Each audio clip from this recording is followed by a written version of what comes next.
Hello दोस्तों, नमस्कार। कैसे आप लोग? आशा है कि आप लोग बहुत अच्छे होंगे। चलिए दोस्तों, आज बात करते हैं यूजीसी नेट पेपर सेकंड, जो कि आपका ऑप्शन सब्जेक्ट है कॉमर्स।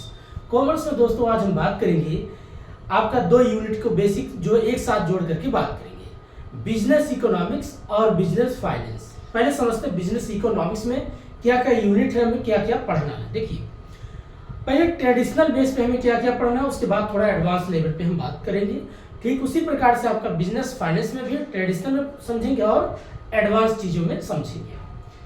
पहला जो आपका होता है बिजनेस इकोनॉमिक्स में, तो बिजनेस इकोनॉमिक्स में पहला जो आपका टॉपिक शुरुआत होता है उसकी बेसिक डिफिनेशन क्या है, फिर दूसरा उसमें होता है कंज्यूमर सरप्लस क्या है, फिर तीसरा आपका आता है डिमांड क्या है, फिर उसके बाद इलास्टिसिटी ऑफ डिमांड क्या है, फिर नेक्स्ट आपका आता है यूटिलिटी क्या है, उसके बाद प्रोडक्शन क्या है, देन उसके बाद आपका मार्केट क्या है।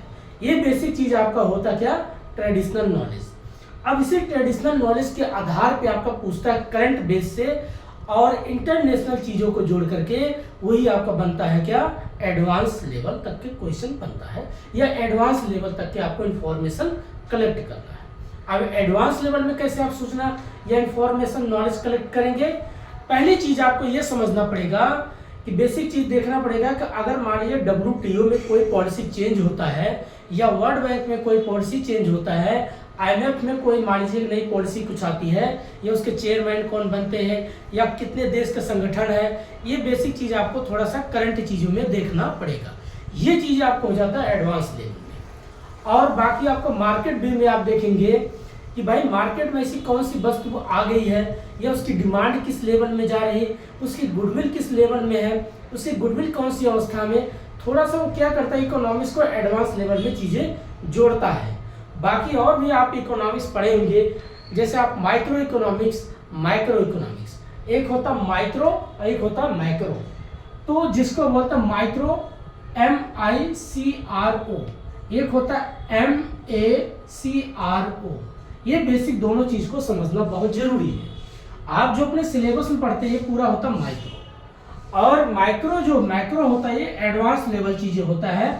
तो एडवांस लेवल में आपको क्या क्या पढ़ना होता है, इसमें एक एक करके पॉइंट बात करते हैं। अब इसके बाद एक एक समझाएंगे एडवांस में क्या क्या पढ़ते हैं। जैसे इन्फ्लेशन क्या है, इन्फ्लेशन। अब इन्फ्लेशन क्या है, आप इन्फ्लेशन को पढ़ो। BOP क्या है, ये भी पूछता है इकोनॉमिक्स में। फिर उसके बाद आपका इकोनॉमिक्स में और 2 पॉइंट ज्यादातर पूछता है आपका, जैसे GDP क्या है, GDP क्या है, उसके बाद NDP क्या है, उसके बाद GNP क्या है, उसके बाद NNP क्या है, देन उसके बाद एडवांस लेवल में फैक्टर कॉस्ट क्या है और मार्केट प्राइस क्या है। ये बेसिक चीज आपको याद रखना चाहिए। और नेक्स्ट एडवांस लेवल में चीजों में और क्या आपको पढ़ना पड़ता है इकोनॉमिक्स में, इंडियन इकोनॉमिक्स में कई बार आपका 5 ईयर प्लानिंग कॉन्सेप्ट, अर्थात प्लानिंग कॉन्सेप्ट को समझो। अब कॉन्सेप्ट, प्लानिंग कॉन्सेप्ट, ये जो आपका 1951 से चलता था। उसके बाद नेक्स्ट आपका आता है नीति, जो आजकल 2015 में आया है, नीति। अब नीति के बारे में समझो, योजना प्लानिंग क्या है, इसके बारे में एडवांस चीजें समझो। उसके चेयरमैन कौन है, इनकी क्या पॉलिसी है, इन्होंने कब लाया, इसका क्या इम्पैक्ट पड़ा, कौन सेंट्रलाइजेशन है, कौन डिसेंट्रलाइजेशन है, ये सारी चीजें क्या होता है थोड़ा सा एडवांस चीजों में पढ़ना पड़ता है। वैसे तो आपका सिलेबस में खाली इकोनॉमिक्स में आपका क्या क्या दिया है, डिफिनेशन क्या है, डिफिनेशन में इकोनॉमिक्स के आप डिफिनेशन बताएंगे, जिसमें आप पढ़ते होंगे Adam Smith, Marshall, Pigou, Samuelson, Shrimati Joan Robinson. ये बेसिक लोग क्या है अपनी अपनी परिभाषा देते हैं। यहां से क्वेश्चन कभी कभी एक फैक्चुअल रूप में पूछ लेता है। दूसरा आपका होता है कि कंज्यूमर सरप्लस क्या है, कंज्यूमर सरप्लस क्या है। अब कंज्यूमर सरप्लस के बारे में समझो, ये क्या होता है। तीसरा आप समझो डिमांड क्या है, डिमांड एंड सप्लाई क्या है। ये बेसिक आपका क्या होता है सिलेबस का पार्ट होता है। जो मैं बात कर रहा हूँ माइक्रो में आता है। देन उसके बाद आपका होता है इकोनॉमिक्स में डिमांड, उसके बाद इलास्टिक ऑफ डिमांड क्या है, इलास्टिक ऑफ डिमांड क्या है, ठीक।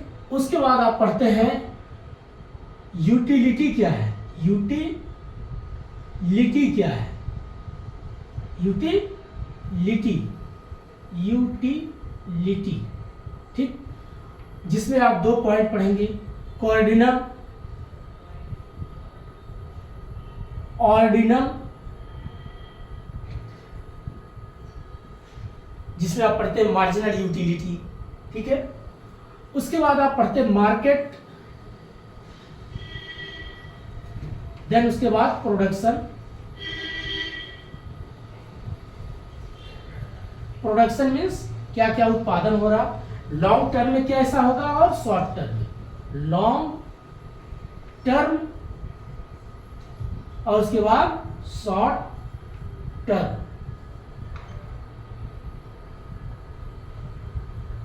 Long term and short term, ठीक है। ये बेसिक आपका होता है इकोनॉमिक्स का, जो पूछता सिर्फ आपके सिलेबस में है। लेकिन ये जो मैंने बात किया माइक्रो, ये थोड़ा सा एडवांस चीजें आपको पता होना चाहिए। और प्लस इनको किससे जोड़ना, आपको करंट से। करंट मतलब करंट जो आपकी समसामयिकी बोलते हैं, करंट अफेयर्स बोलते हैं, जिसमें आपको न्यूज़पेपर पढ़ना पड़ेगा। अब इससे न्यूज़पेपर में क्या पूछ लेता है, इसमें जोड़ करके भाई इन्फ्लेशन का जो है कॉन्सेप्ट किससे जुड़ा हुआ है।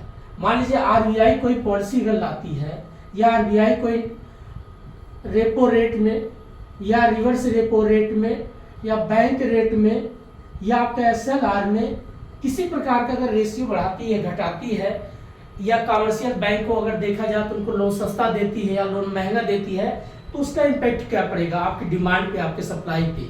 तो आपको क्या करना, थोड़ा एडवांस लेवल में एनालिटिकल तरीके से पढ़ना है। किस बेस में, एनालिसिस करके,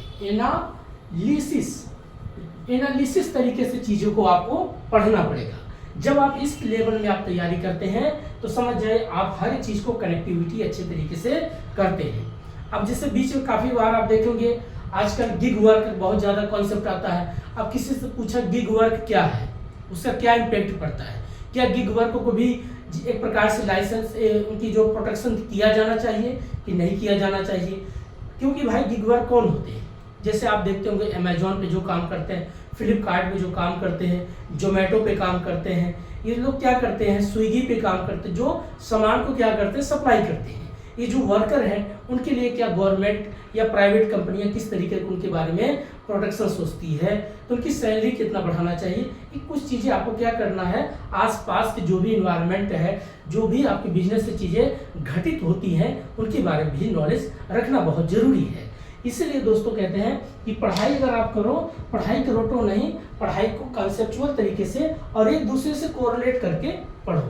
अब जैसे हम बात करते हैं तो हमने बता दिया, पूरा बेसिक चीज समझाया आपका बिजनेस इकोनॉमिक्स में। अब एक एक चीज करके समझते हैं।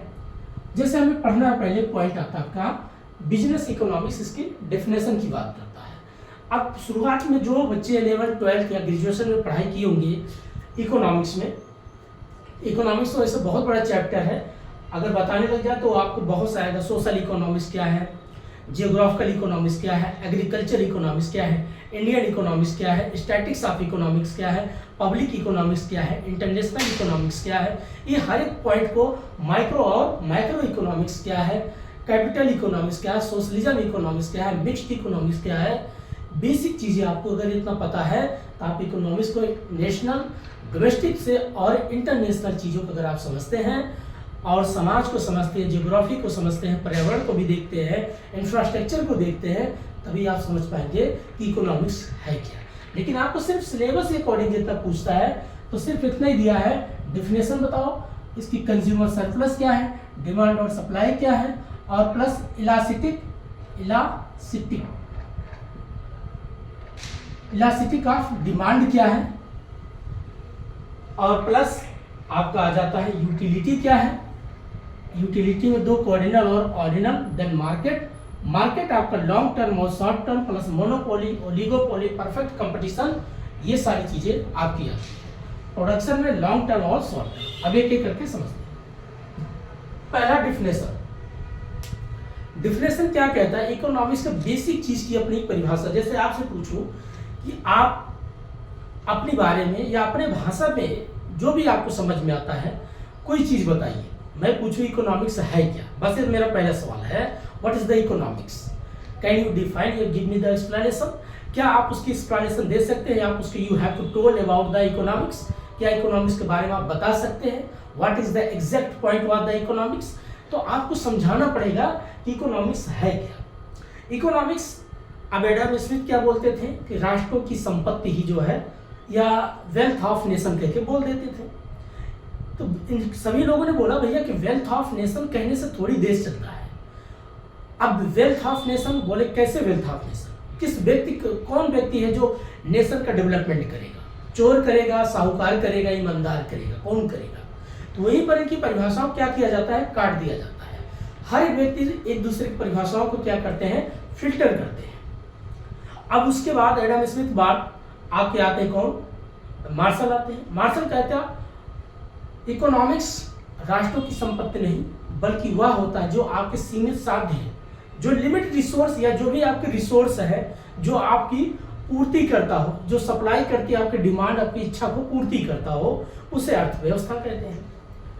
तीसरे व्यक्ति है नहीं, इच्छा तो इसका मतलब जो इच्छा करता है उसको इकोनॉमिक्स है। और सीमित साध्य, ऐसा तो है नहीं साधन कि हर एक चीज का लिमिट है, हम साधन को बढ़ाया जा सकता है। अगर लोग बोले सीमित साध्य की बात कर दे, लिमिट रिसोर्स की बात करें, तो इकोनॉमिक्स का डेवलपमेंट नहीं होगा।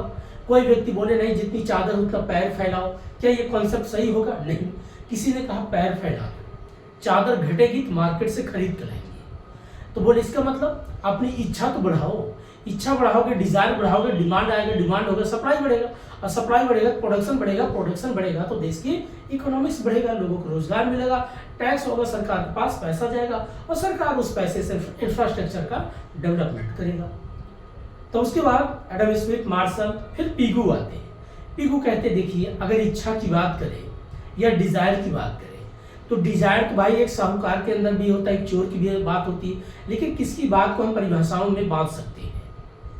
बोले ये भी बात सही है भाई, हम किसकी बात को सही कहें कि साहूकार की इच्छा कहें, चोर की इच्छा कहें, या ईमानदार की बात करें, या सीमित साध्य की बात करें? बोले भैया आप भी अपना कॉन्सेप्ट दो। तो उन्होंने कहा देखिए, धन का जो आप अध्ययन करते हैं, धन का सीमित साध्यों की बात करते हैं, धन वह है जो आपकी इच्छा को पूर्ति करे, लेकिन कैसा इच्छा होनी चाहिए? एकदम पूरा लीगल तरीके से होना चाहिए, कानूनी रूप से होना चाहिए, लीगल तरीके से होना चाहिए। तो उसके बाद उसी में पीगू बाद हिक्स आते हैं।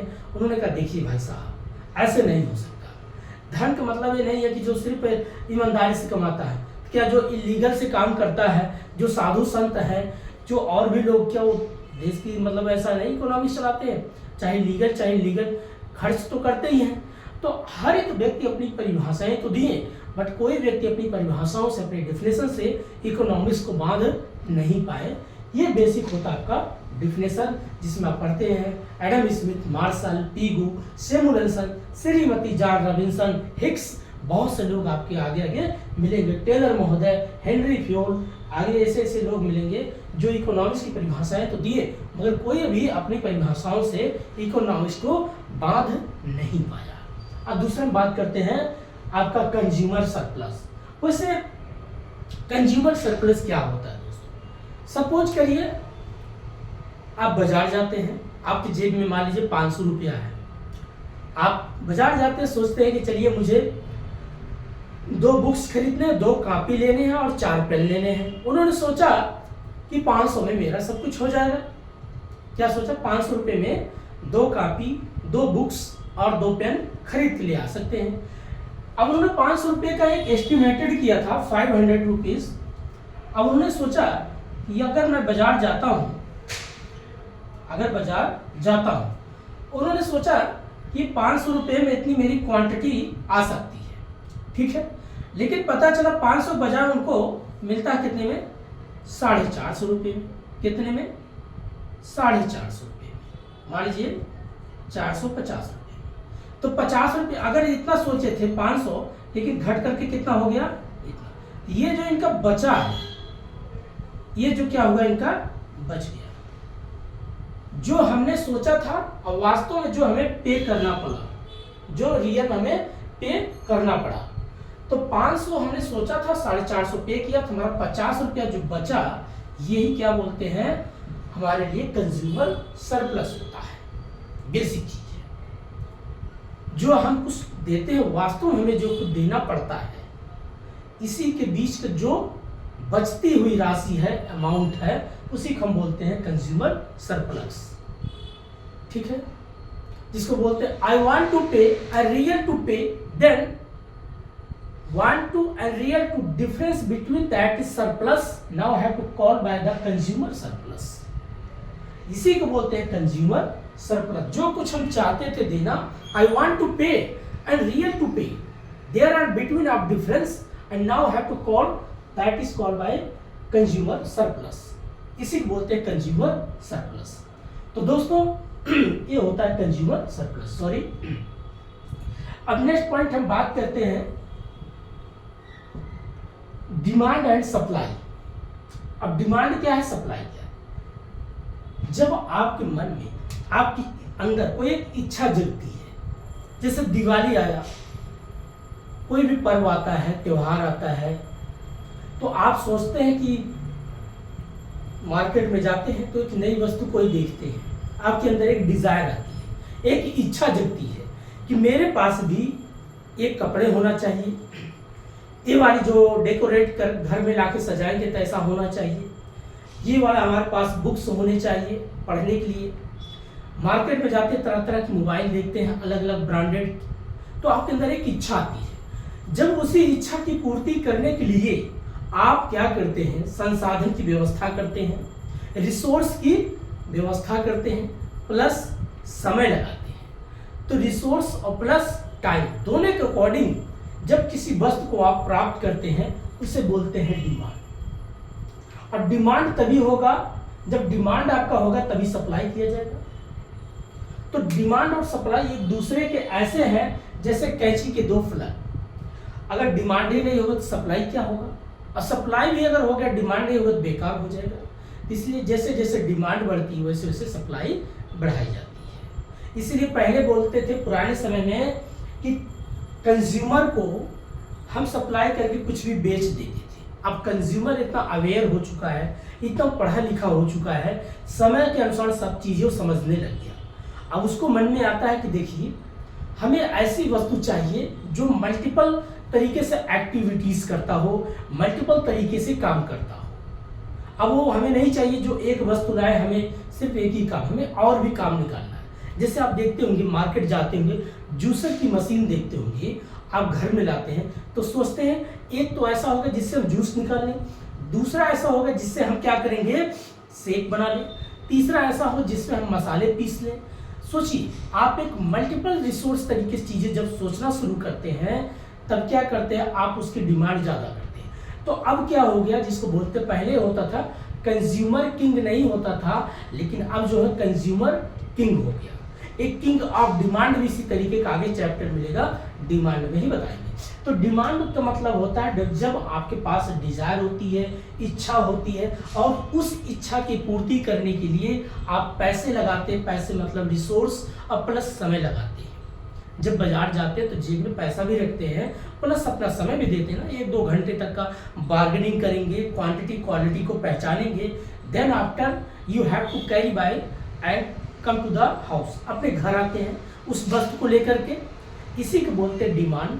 और सप्लाई मतलब जहां प्रोडक्शन होती है। तो आज देखिए, अब जो प्रोडक्शन होती है, जो सप्लाई होती है, वो कंज्यूमर के अनुसार प्रोडक्शन किया जाने लग गया। और कभी कभी कंज्यूमर को सोच के हिसाब से ही आज क्या किया जाता है, बिक्री भी किया जाता है। ठीक है, अब दूसरी बात हम पढ़ते फिर।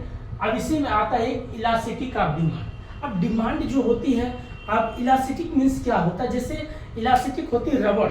जैसे मान लीजिए ये रबड़ है, अब इसको मैं अगर खींचता हूं तो फैलता है, छोड़ता हूं तो फिर अपने स्थान पे आ जाता है। ऐसे क्या होता है, इसीलिए इसका नाम जोड़ दिया इलास्टिक। इलास्टिक मतलब रबड़ जैसे फैलती है, बटुरती है, स्प्रिंग होती है, फिर फैलेगी, स्ट्रक्चर होगी, स्ट्रेच होगी, फिर श्रिंक होगी, स्ट्रेच होगी, श्रिंक होगी। ऐसे डिमांड क्या होता है, हाई होगा, लो होगा, कॉन्स्टेंट होगा, हाई होगा, लो होगा, लेकिन ये किस कारण से होता है उस एक्टिविटीज को हमें समझना बहुत जरूरी है। पहला होता है जब आपके पास पैसा होता है, कहते हैं मनी है तो हनी है और नहीं तो दुनिया फनी है।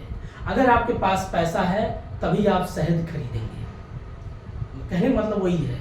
जब पैसा होगा आपकी सैलरी बढ़ गई, आपकी प्रमोशन अच्छी हो गई, आपकी नई नई नौकरी ज्वाइनिंग हो गया, तो आप पैसे जब कमाते हैं तो आपके मन में जो पहले कभी आपके जेब में 10,000 रुपये थे, आज 50,000 रुपये हैं, तो आप पैसे के अनुसार चीज़ों को क्या करते हैं, आप बढ़ा देते हैं। कुछ पैसा इन्वेस्टमेंट करेंगे, कुछ अपना लग्जरी लाइफ बेहतर करेंगे, कि सोचेंगे जी 4 दिन की ज़िंदगी है, थोड़ा बेहतर जीते हैं, बढ़िया अच्छा सोफ़ा डालेंगे घर में, अच्छा बेड लगाएंगे, है ना, अच्छी अलमीरा लगाएंगे, फिर उसके बाद अच्छी एसी क्वालिटी लगाएंगे।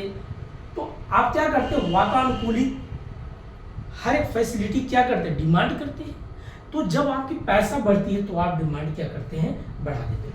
फर्स्ट प्रायोरिटी होती है आपकी इनकम का इंक्रीज होना। दूसरा होता है कभी काल जब पैसा बढ़ा, ये हो गया। दूसरा होता है कभी काल समय के अनुसार, सीजनल के अनुसार आप क्या करते हैं, वस्तुओं की डिमांड करते हैं। जैसे मान लीजिए ठंड का दिन आता है तो आप क्या करते हैं, गर्म कपड़े का डिमांड कर देते हैं। गर्मी का दिन आता है तो आप हल्के कपड़े, कॉटन कपड़ा पहनना शुरू करते हैं। बरसात का दिन आता है, छतरी और बरसात से बचने के लिए क्या करते हैं, वस्तुओं का डिमांड करते हैं। वैसे ही क्लाइमेट या मौसम के हिसाब से जब चीज़ें प्रोडक्शन होती हैं, वैसे खाने पीने चीज़ भी होती है, आप उसकी डिमांड करते हैं।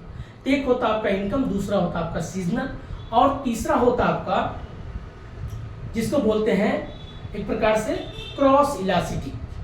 क्रॉस इलास्टिसिटी क्या है कि भाई कभी काल आपको देखना पड़ता है प्राइस और इनकम, क्वांटिटी, ये 3 चीज़ को देखना पड़ता है।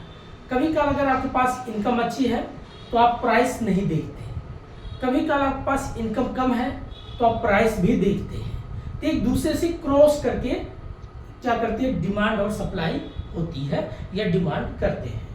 तो दोस्तों ये होता है आपका 3 तरीके से हम निकालते हैं, जिसमें अलग अलग डायग्राम बनाते हैं। एक होता है डेल्टा क्यू, एक होता है डेल्टा पी। डेल्टा क्यू क्या कहता है, क्वांटिटी की बात, डेल्टा पी क्या कहता है, आपकी प्राइस की बात। और एक होता है एडवर्टीजमेंट, विज्ञापन। कभी काल आप देखते हुए आज तक विज्ञापन, आप मोबाइल चलाते हैं, घर में टीवी देखते हैं, तो उसकी डिमांड ज़्यादा, आपके मन में इच्छाएं जगा देती है। जैसे आप जो व्यक्ति कभी नॉनवेज नहीं खाते थे, आज वो भी खाना शुरू कर दिए। इस तरीके से एक मार्केटिंग सेट किया जाता है जो आपको एक साइकोलॉजिकल इम्पैक्ट पड़ता है। देखते होंगे स्विगी जो ऐड करती है उसमें क्या करता है, चिकन का लेग पीस ऐसे आता है, मसाले लगता है, क्रिस्पी बन जाता है, जब उसको जो खाता तो उसको लगता अलग ही स्वाद आता है। और उसके साइड में आप देखिए कभी काल आजकल ब्लैक एंड वाइट वाइन का भी ऐड करता है, तो उनको लगता है इसको पीने से क्या होता है, डाइजेशन अच्छा काम करता है। अब देखिए आपको इस तरीके से प्रोडक्ट बेचा जा रहा है, आपको एक साइकोलॉजिकल इम्पैक्ट डालते हैं आपके दिमाग पे, तो आपको लगता है छोड़ो बहुत हो गया पूजा पाठ घंटी माला, साइड करो यार, थोड़ा चख लेते कैसा जाता है। एक बार आदत पड़ गई तो आप बार बार खाते हैं। ये क्या है, हर एक वस्तु को इतना उसको विज्ञापन तरीके से किया जा रहा है, जो डिमांड सप्लाई, प्राइस, क्वांटिटी, ये सारी चीज़ें क्या भूल गया इंसान, सिर्फ वो कंज्यूम होता जा रहा है, कंज्यूमर बन गया है और उसको कंज्यूमर बनाया जा रहा है।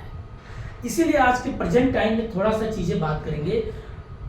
पहले क्या होता था, लोगों के घर में खाने बनते थे, पूरी फैमिली बैठ के खाना खाती थी, जहाँ 2 रोटी बजाय 4 रोटी खाती, शुद्ध खाना खाती थी और लोग फिट होते थे।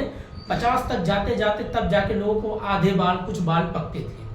आज देखिए 30-35 जाते जाते पूरे सर का बाल व्हाइट हो जाता है, स्किन ऐसी झुर्रियाँ पड़ने लग गई, स्ट्रेस इतना ज़्यादा आने लगा क्योंकि लोगों का लाइफ इंडिविजुअल हो गया। अब ज्वाइंट में खाना बनना बंद हो गया, ज्वाइंट में बैठ के बातें करना बंद हो गया, ज्वाइंट में बैठ के एक दूसरे से बातें करना बंद कर दिए, इसीलिए स्ट्रेस का कारण बन गया। और ये किसका कारण है, आज का मार्केटिंग का कारण है। मैं नहीं कहता मार्केट खिलाफ, मार्केट देखो, एंजॉय करो, खरीदो, खाओ, बट उसको आजकल लोग सेपरेट करने लगे। क्यों भाई, अगर मान लीजिए 5 लोग हो, एक फैमिली बैठ के एक चूल्हे पे खाना बनता है बढ़िया से, तो अगर सब लोग खाओगे तो उसका अलग ही खुशी होगा। लेकिन अब लोगों को लगने लग गया कि 5 लोग का बनेगा, एक अलग से मार्केट से खुद कुछ खा के आएंगे, इंडिविजुअल एंजॉय करेंगे, अच्छा ही रहेगा। 5 लोग करेंगे, 5 लोग का राय लेना पड़ेगा, बार बार सबका एडवाइस लेना पड़ेगा, आप सलाह दो, ये सलाह दो। अब लोगों में क्या हुआ, लोगों को लगा दरवाजा कुंडी चढ़ाओ, बंद करके खाओ। ये मानसिकता ऐसी हो गई, नैरो माइंड हो गई। इसी से उनके अंदर क्या हो गई, सोच पूंजीपतियों की तरफ जाने लग गया, सोच पैसे की तरफ जाने लग गया, सोशलिज्म घटने लग गया। तो बस पॉइंट से कहाँ भटक जाते हैं दोस्तों। ये आपका इलास्टिसिटी का डिमांड सिर्फ एक ही चीज पे नहीं है कि हमेशा चेंज हो। अब इलास्टिसिटी का डिमांड आप पढ़ते होंगे, perfect elastic, imperfect elastic, elasticity का डिमांड और perfect elastic, perfect inelastic, फिर इलास्टिसिटी का डिमांड, उसके बाद negative greater than less one, greater than infinity. ये जो बेसिक 5 पॉइंट करके बनाया जाता है।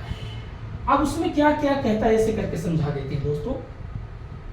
परफेक्ट मीन्स क्या है, जो पूर्णतया बेलोचदार है। ठीक है भाई, तो कभी प्राइस 2 रुपया बढ़ गया, डिमांड भी 2 रुपया कम हो गया।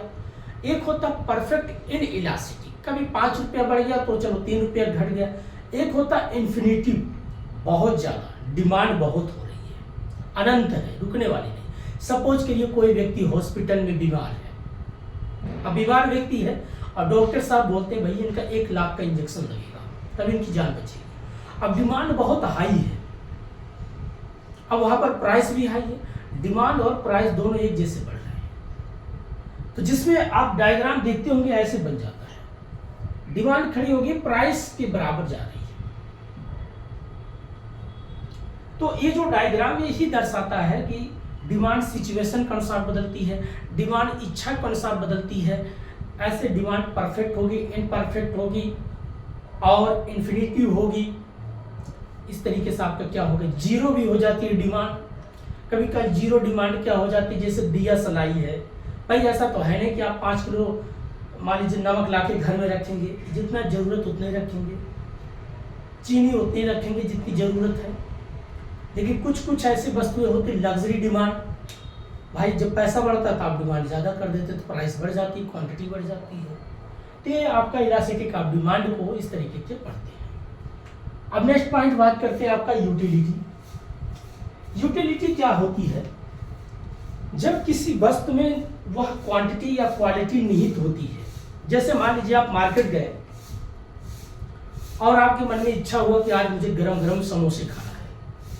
अगर समोसे का एक क्रिस्पी तरीके समोसा और प्लस उस समोसे के अंदर उसके अंदर जो भी आलू है, मसाले हैं बढ़िया उसमें भरा गया है, वो स्वाद आपके अनुसार मिल जाता है। क्या मिल गया, क्वांटिटी और क्वालिटी। क्वांटिटी है तो समोसे की साइज और क्वालिटी उसके अंदर की स्वाद। अगर दोनों आपको भरपूर मात्रा में मिल जाता है तो उसको बोलते हैं उपयोगिता। तो उसके हिंदी में बोलते हैं किसी वस्तु में वह निहित गुण, किसी वस्तु में वह निहित गुण जो हमारी आवश्यकताओं को संतुष्ट करती है उसे ही हम क्या बोलते हैं, उपयोगिता। ठीक है। अब किसी वस्तु में एनीथिंग्स गुड्स, किसी वस्तु में वह निहित गुण, गुण मतलब वह as a quantity and quality implement then after time you have satisfied, जो हमें संतुष्ट करती है, सेटिस्फाइड संतुष्ट करती है, that is called by utility. वो उसको बोलते हैं उपयोगिता। तो दोस्तों उपयोगिता जब हम पढ़ते हैं इसमें हम 2 पॉइंट को याद रखते हैं, एक होता है कॉर्डिनल और एक होता है ऑर्डिनल। कॉर्डिनल मीन्स होता है कॉर्डिनल जिसको हम काउंट कर सकते हैं, मेजर कर सकते हैं।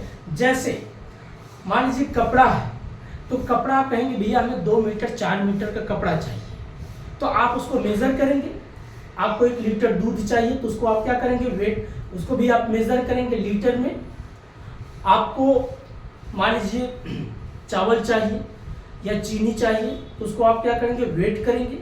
तो जिस चीज को हम मेजर करते हैं, वेट करते हैं, उसको बोलते हैं कॉर्डिनल। और जिस चीज को हम मेजर नहीं करते, जिस चीज को हम ना तो वेट करते हैं, उसको बोलते हैं ऑर्डिनल। अब इन दोनों की बातें में समझते हैं। कॉर्डिनल में क्या होता है, सपोज करिए आपको 5 रोटी की भूख लगी है, ठीक है, आप उसको आप मेजर करने लग जाते हैं। पहली रोटी खाएंगे जिसमें एक टॉपिक आपका आता है यूटिलिटी, अर्थात जिसमें आता है सीमांत तुष्ट गुण, मार्जिनल यूटिलिटी, सीमांत तुष्ट गुण।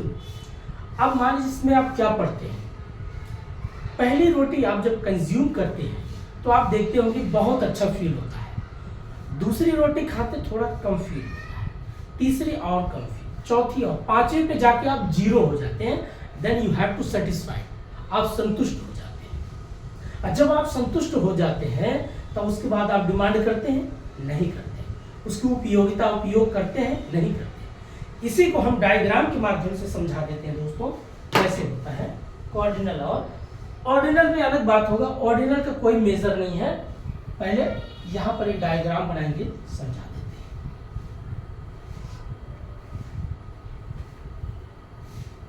देखिए ऐसा डायग्राम बनता है उसका, यहां से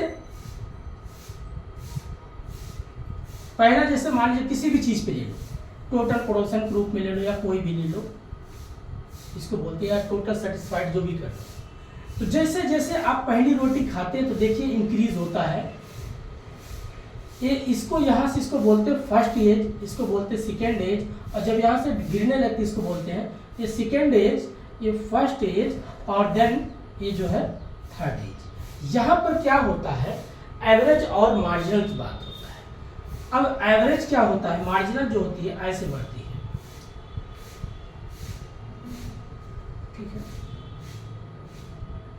एवरेज ऐसे बढ़ता है।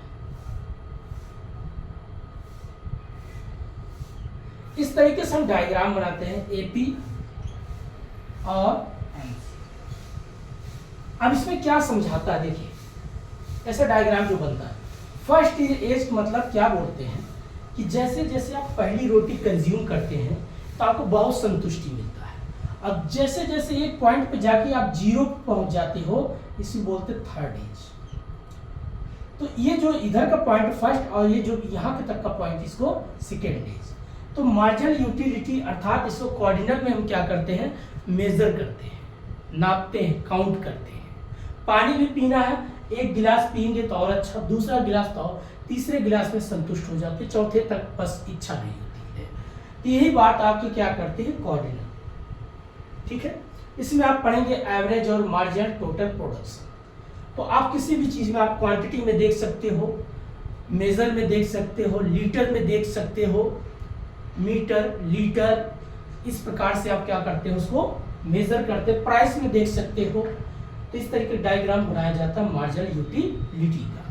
तीसरा ये है, इसकी जो हम बात करते हैं ऑर्डिनल, ऑर्डिनल का कोई काउंट नहीं है भाई। अब किसी व्यक्ति की प्यास का आप मेजर नहीं कर सकते, भूख का मेजर नहीं कर सकते, गाना सुनने का ज़्यादा मेजर नहीं कर सकते,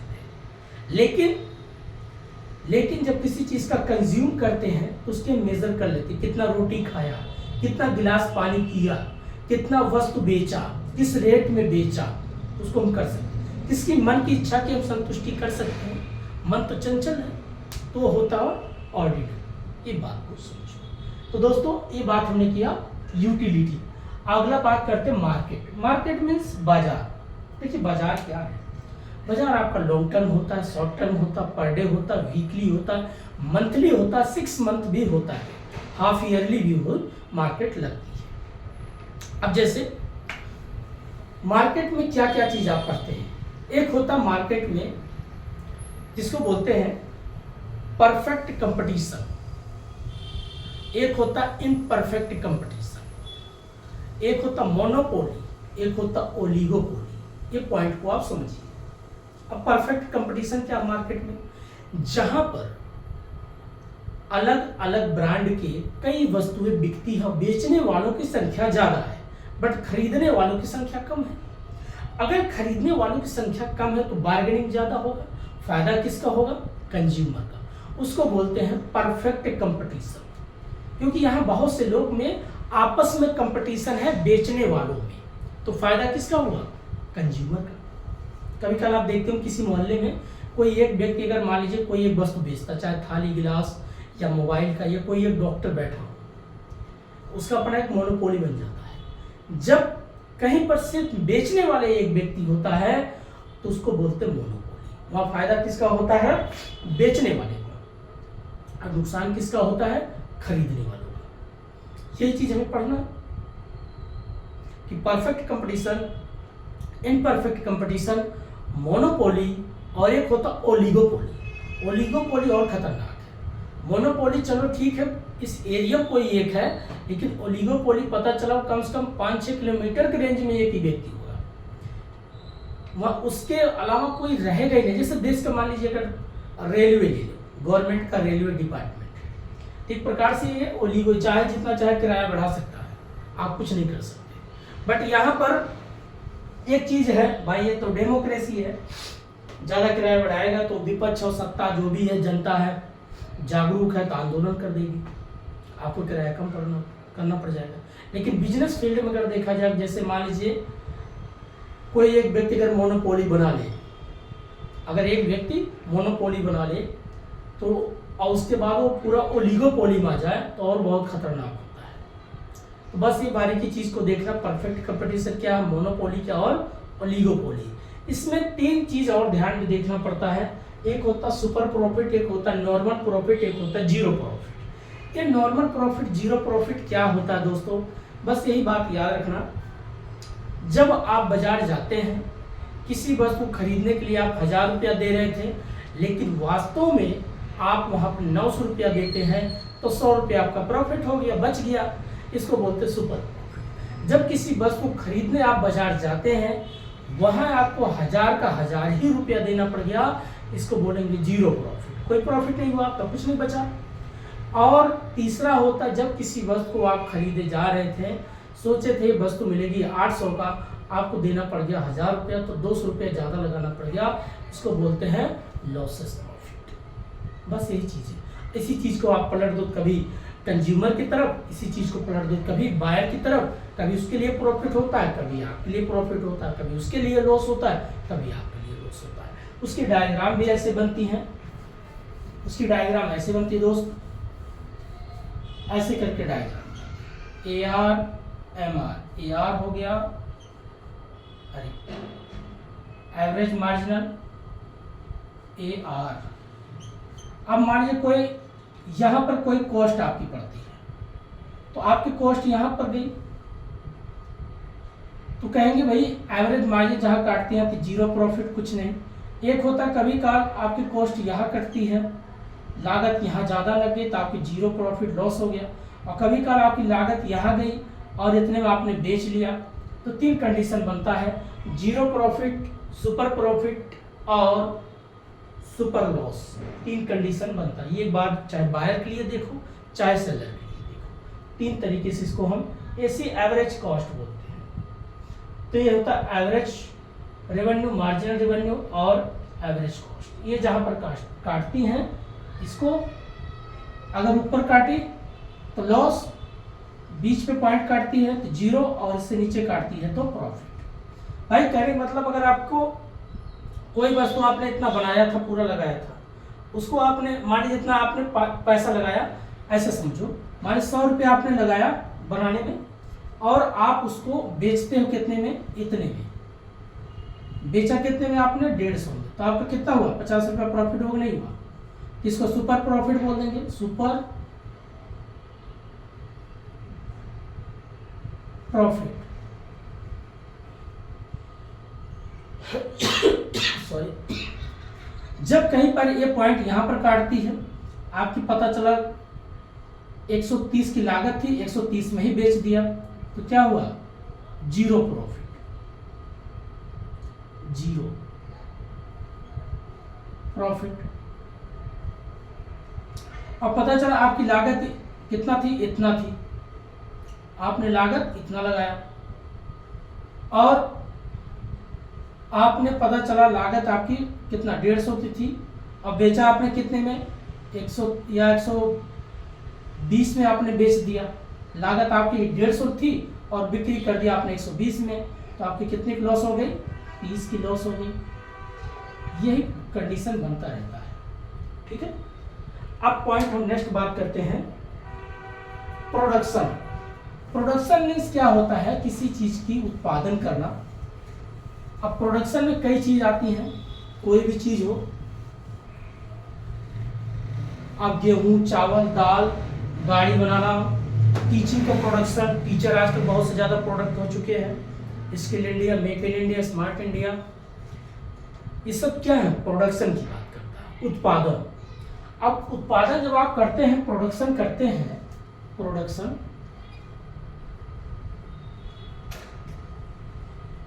तो आप इसके लिए 2 पॉइंट याद रखना, एक लॉन्ग टर्म, एक होता है शॉर्ट टर्म। इसमें हमें क्या क्या पढ़ना है, लॉन्ग टर्म किस क्यों कहा जाता है, वो शॉर्ट टर्म। एक चीज याद रखना, अगर आपको बिजनेस कभी भी करना है 50 साल 30 साल, तो 50 साल 30 साल जिनको टारगेट लेके चलना, जिनको लंबे समय तक बिजनेस में कहते हैं कि लंबी छलांग लगाना है, तो लंबी आपको प्रैक्टिस करना पड़ेगा। शॉर्ट टर्म करना है तो ठीक भाई, कमी समय में आप प्रैक्टिस करके अपना छोटा मोटा काम कर सकते हैं। तो दोनों इसको डिवाइड किया गया है प्रोडक्शन का। अब प्रॉफिट जो होगा, तो शॉर्ट टर्म का जितना भाई समय देगा उतना ही प्रॉफिट कमाएगा, जो ज़्यादा समय देगा वो ज़्यादा प्रॉफिट कमाएगा। लेकिन हमें लॉन्ग टर्म शॉर्ट टर्म में क्या पढ़ना, ये देखिए। लॉन्ग टर्म क्या कहता है, इसकी जो डायग्राम बनती है, ये कहता है आपकी शुरुआत में लागत बहुत बढ़ती है, आपकी कॉस्ट बहुत ज़्यादा लगती है, लेकिन प्रॉफिट कम आती है। लेकिन शॉर्ट टर्म में आपकी लागत कम लगती है, प्रॉफिट बहुत ज़्यादा आती है। लेकिन जैसे इसका सेकेंड आ जाएगा, तो आप देखेंगे उसके बाद धीरे धीरे इसकी लागत कम होती है, लेकिन प्रॉफिट आना शुरू हो जाता है। थर्ड एज में आते आते लागत और कम हो जाती है, लेकिन प्रॉफिट बहुत मैक्सिमम चलती है, 30 साल 40 साल तक प्रॉफिट ही प्रॉफिट आती है। लेकिन शॉर्ट टर्म में क्या है, शुरुआत में बहुत पैसा आएगा, सेकेंड एज में और कम आएगा, थर्ड एज में जाके एकदम खत्म हो जाएगा। तो दोनों का डायग्राम बताते हैं कैसे बनता है, ऐसे तो समझा देते हैं। लॉन्ग टर्म का जो डायग्राम बनता है दोस्तों, ये ऐसे बनता है, ये देखिए ऐसे आता है, ऐसे चलता है। ये लॉन्ग टर्म का डायग्राम बनता है, ऐसे समझिए, ठीक है। ये लॉन्ग टर्म का डायग्राम बनता है, वाई अक्ष और एक्स अक्ष। अब क्या कहता है, देखिए लॉन्ग टर्म पहले बताते हैं। शुरुआत में आपकी क्या है, प्रॉफिट घटती जा रही है, कुछ नहीं हो रहा, घटती जा, लेकिन यहाँ आते आते धीरे धीरे जीरो हो जाती है, फिर यहाँ से उनकी प्रॉफिट बढ़ना शुरू होती है। और लेकिन क्या बढ़ता है, इनकी लागत बहुत लगती है, कॉस्ट बहुत लगती है। कॉस्ट क्या होती है, वो ज़्यादा लगती है। क्योंकि देखिए जब आपको लॉन्ग टर्म कोई काम करते हैं, जैसे बहुत से लोग होते हैं छोटा छोटा कोई बिजनेस करते हैं, 2-4 मंथ करेंगे, कहेंगे प्रॉफिट नहीं हो रहा, कस्टमर नहीं आ रहा, उदासी भरे निगेटिव से भरे रहते, 24 घंटे उनके पास बैठो, कुछ भी कहा नहीं भैया, अरे भाई क्या नोटंकी। तो ये जो मुकरा के बैठे रहते हैं, ये क्या कहता है कि अगर आपको बेचना है ना, तो पहले आपको अपनी मार्केट को मेंटेन करो, लोगों से अपनी पहचान बनाओ।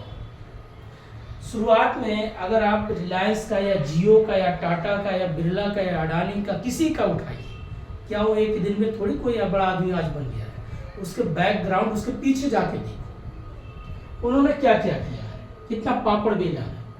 उन्होंने शुरुआत में मौकों को इंतजार किया, सरकार को भी इंतजार किया, अपने ऊपर काम करते रहे, तब जाके आज वो बड़े बड़े बन गए। जैसे बहुत से यूट्यूबर चैनल वाले भी हैं, टीचिंग में है, तो एक दिन में कोई बड़ा नहीं, उससे बैकग्राउंड जाके देखो, धक्के भी खाया, गाली भी खाया, लोग तो कहीं पढ़ाने जाता उसको मार के भगा, मारते नहीं मगर इनडायरेक्टली उसको मेंटल हरास तो करते ही थे, क्या आ जाता है, क्या पढ़ाएगा, उसकी इतनी मेंटल हरासमेंट करते थे, एक प्रकार से मारने से भी बदतर हालत होती है। तो वो व्यक्ति ने लेकिन अपने आप को मेंटेन, दिमाग से मजबूत रखा, वो इस पे काम करना शुरू किया, अपने ऊपर काम करा। तो ये जब काम शुरुआत में करेगा तो क्या शुरुआत में उसको प्रॉफिट मिलेगा।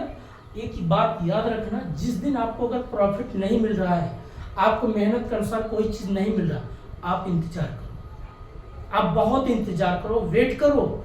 ये रियल है, ये नेचुरल तरीके का एक्टिविटीज़ है, ये जो आपका कुदरत है वो अगर आपको बड़ी चीज़ देगा तो आपसे बड़ी काम करवाएगा। ये सच बात है, 100% बात है। तो यहाँ पर वो क्या करता है, शुरुआत में वो अपनी लागत लगा, अपने समय बहुत देता है, प्रैक्टिस करता है, मेहनत करता है, खूब करता है।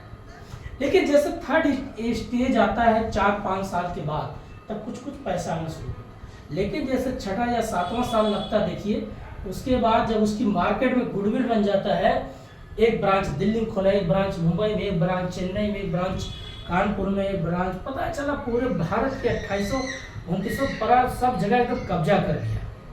कोई ऐसा बचा नहीं जहां इंटरनेशनल तक उसकी कोचिंग चल रही है। ये होता है लॉन्ग टर्म। अब उसको कोई हरा सकता है 20 साल 30 साल? कोई नहीं हरा सकता, क्योंकि वो हर एक चीज से जूझा है, लोगों से सामना किया है कि कैसे लोग बात करते हैं, गरीब अमीर सब चीज को समझ लिया। तो जो व्यक्ति अगर लंबा समय तक कोई व्यापार करेगा तो इस सिचुएशन से उसको गुजरेगा, वो सक्सेस होगा। और जो आजकल होते हैं ना, शुरुआत में कमर मटकाया, पैसा हिलाया, अब आजकल ये जो चल रहा है यूट्यूब पे या इंस्टाग्राम पे, ये शॉर्ट टर्म वाले हैं। क्यों भाई? आज आपने किसी के ठुमका देख लिया, गाना बज गया, तो उनका ऐसे चलता है, उनका डायग्राम ऐसे बनता है, देखिए ऐसे बनता है।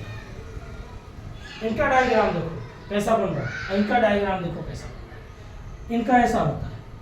शुरुआत में बहुत इंक्रीज होते हैं, सेकेंड में कांस्टेंट हो जाते हैं, और थर्ड में डिक्रीजे रहते हैं, ये घटते रहते हैं। तो जो लोग शुरुआत में आते हैं, चाहे इंस्टाग्राम पे डांस कर रहे हो, चाहे मिमिक्री कर रहे हो, जो भी मनोरंजन कर रहे हो, शुरुआत में उनको लोग खूब पसंद करते हैं, बहुत पसंद करें, वाह भाई क्या बात बोला। एक स्टेज के बाद लोग मनोरंजन बोलते हैं, बोर हो गया इसमें, तो कुछ नया चीज चाहिए। तो यहाँ पर उनको आता है सेकेंड स्टेज आ जाता है। कोई भी एक्टर के देख लो, आज बड़े बड़े बॉलीवुड के एक्टर के देखो, नए नए होते, यंग होते हैं, उनकी आवाज़, उनकी स्टाइल, उनका पहनावा, उनका ड्रेसिंग सेंस, बात करने का, इतने डाउन टू अर्थ होंगे, सबका पैर छुएंगे, सबका रिस्पेक्ट करेंगे। उस वक्त उनकी इंक्रीजिंग अवस्था होती है, अच्छा चल जाते, एक आध दो मूवी अच्छी आ गई। लेकिन जैसे 50 की एज में आते हैं, उसके बाद इनका स्टेज ऐसे हो जाता है, कॉन्सेंट हो जाता है। कभी मूवी मिली, कभी नहीं मिली, कभी मिल गई, नहीं भी मिली तो गांजा भांग धतूरा खा के पड़े रहते हैं नशे में। तो ये उसके बाद ये नशे में डूब जाते हैं, और जब नशे में अपना डूबेंगे तो पड़ोसी को डुबाना शुरू कर देंगे। थर्ड स्टेज में आके उसके बाद पता चला कोई पंखे से लटक के मर गया, कोई दारू पीते हुए मर गया, क्योंकि इंक्रीज अवस्था में इतना वो अफेयर्स चलाते हैं। उस वक्त जवान होते हैं, चाहे दोनों होते हैं, मेल फीमेल दोनों, उस वक्त दोनों बहुत इतराते हैं, इतना इतराते हैं, इतना भाव खाते हैं कि लगता है कि बस उनसे बड़ा कोई वो खुदा हो गया। लेकिन सेकेंड स्टेज में जैसे उनका झुर्री आना शुरू होता है, प्लास्टिक सर्जरी हो रहा है, ये सर्जरी हो रहा है, डुप्लीकेट दांत लग रहा है, पता नहीं कितने क्या क्या सर्जरी करवाना शुरू कर देते हैं ये सेकेंड एज में। तो यहाँ पर बस खाली गाड़ी चलती है, जिंदगी चल रही है। थर्ड स्टेज में आके जैसे बुढ़ापा आया, डिप्रेशन में तुरंत जाना शुरू, क्योंकि इतने लोगों से दुश्मनी, मतलब लोगों से कट जाते हैं, लोगों से ना बात करते, लोगों से ना मिलते हैं, ना लोगों की बात सुनते हैं, अपने ही अपने चलाते हैं। तो इनकी अवस्था ऐसे चलता है। तो शुरुआत में जो शॉर्ट टर्म होते हैं, जिनको बिजनेस करना होता है, अब उनकी बात करते हैं। शुरुआत में जब नया नया बिजनेस खोलेंगे तो जन का मन का बहुत से लगा देंगे, ये पोस्टर, ये पोस्टर, ये बढ़िया, ये डीजे उजे चल रहा, बढ़िया झका झक झक बढ़िया गाना चल रहा, तो लोग 10 लोग घुसेंगे, खाएंगे पिएंगे। कुछ दिन के बाद पता चला वो किराया नहीं निकाल पा रहे हैं, मेंटेनेंस बिजली का नहीं दे पा रहे हैं, वो सेकेंड एज आ जाएगा। और उसके बाद धीरे धीरे क्या है कि उनके मार्केट में कोई दूसरा कंपटीशन करने वाला है, ये सेकेंड एज में आ जाते हैं। उसके बाद बोलेंगे काम करो डीजे बेच दो, है जो लगा झालर हटा दो, एक काम करो कुछ मेंटेन, अखबार 2 मंगवाते थे, 1 अखबार लाओ। अब सेकेंड एज है आज में। थर्ड स्टेज में क्या होता, बोलते एक काम करो भैया, है जो चेयर है ये भी बेच दो, ये जो बड़ा वाला चूल्हा है ये भी बेच दो, अब बनाने की हिम्मत नहीं है, कारीगर भी बदल भाग जाते हैं। ये इनका बस लाइफ खत्म हो जाता है। कि कभी भी अगर आपको लॉन्ग टर्म बिजनेस करना है तो लॉन्ग टर्म। और एक चीज़ और फायदा क्या होता है लॉन्ग टर्म में, लॉन्ग टर्म कभी भी अपने जेब से कितना पैसा लगाता है, सिर्फ 20% लगाता है, बाकी 80% उसका बैंक से या पब्लिक से उधार पे चलता है। वो इसलिए लेता 20 साल 30 साल तक का उधार, उसको लगता है कि 20 साल 30 साल जब तक मेरा बिजनेस इस स्टेज में जैसे आएगा, जैसे प्रॉफिट होगा, तो मैं उसके बाद फटाफट सारा पेमेंट करके चुका दूंगा, कभी अपने जेब से पैसा नहीं लगा। लेकिन ये जो है बरखुरदार, ये अपने जेब से 80% लगाते हैं, 20% उधार लेते हैं। इनको लगता है घर की है मुर्गी, घर की पूंजी लगाया, क्या गया, टूट गया, कोई बात नहीं। ये घर से भी जाते हैं, बाहर से भी जाते ही हैं 20%, लेकिन ये जो होता है ये दूर का सोचता है। और लोगों को कोई बिजनेस बड़ा काम करेगा तो उसको लोग पैसा देंगे ही कि ठीक है भाई, बड़ा काम कर रहा है, बड़ा इंस्टीट्यूट्स खोल रहा है, बड़ा कॉलेज खोल रहा है, बड़ा यूनिवर्सिटी बना रहा है, तो लोग पैसा देंगे ही। और कोई शॉर्ट टर्म खोल रहा, भाई क्या करना है, बस कुछ दिन के लिए चलाएंगे, बस अगर कस्टमर आएंगे चलेंगे, नहीं बंद कर देंगे। इन पे लोग भरोसा कम करते हैं, पता नहीं इसका खुद पे नहीं भरोसा, हम इस पे कैसे भरोसा करें। इसलिए शॉर्ट टर्म की हालात ये होती है, लॉन्ग टर्म की हालात ये होती है। तो दोस्तों, ये हमने बात किया बिजनेस इकोनॉमिक्स का। अब दूसरा हम बात करते जाते हैं आपका बिजनेस फाइनेंस का, ठीक है। तो ऐसे पढ़ाई करते रहिए, एंजॉय करते रहिए। पढ़ाई को बिग प्रैक्टिकल समाज के साथ जोड़ के जब आप पढ़ेंगे तो आपके लिए बहुत आसान हो जाता है। आजकल क्या है, पढ़ाई को लोग रटते हैं, रटो मत, उसको समझो। और जितना आप समझना शुरू करोगे, एनालिटिकल बनोगे, उतना आपके लिए अच्छा होगा।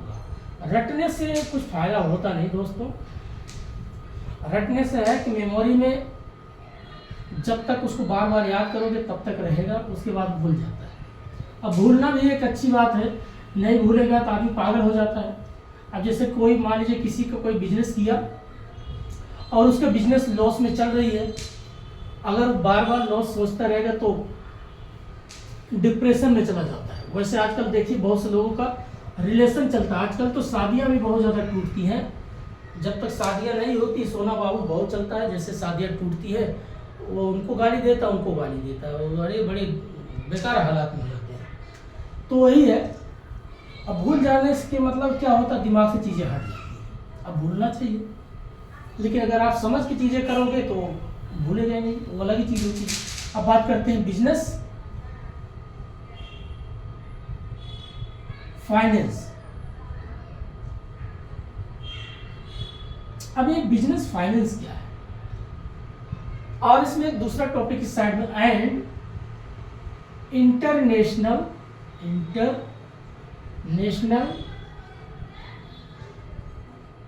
एक्सचेंज ऑफ स्टॉक मार्केट, ये करके आपका पॉइंट होता है। देखिए पहले इसको समझते हैं दोनों को अलग अलग करके। अब बिजनेस फाइनेंस क्या है? बिजनेस फाइनेंस ये कहता है जब आपको कोई व्यवसाय करना है, कोई नया काम करना है, तो सबसे पहले आपको क्या चाहिए? पैसा।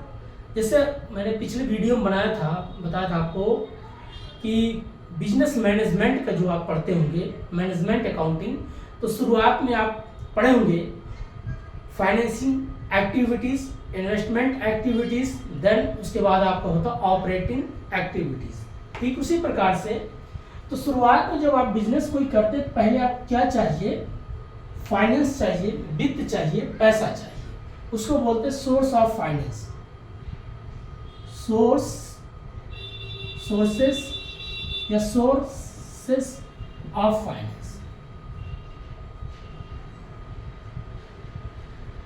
ठीक है, सोर्सेस या सोर्स आपके पास स्रोत होना चाहिए। फाइनेंस मतलब वित्त का। दूसरा पॉइंट हम पढ़ेंगे कैपिटल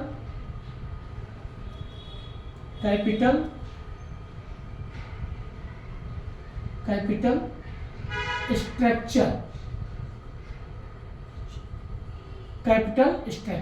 तीसरा पढ़ेंगे कैपिटल बजटिंग।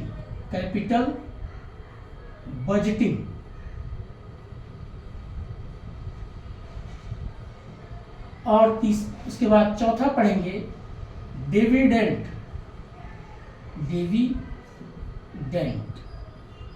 उसके बाद अंडर राइटर कमीशन।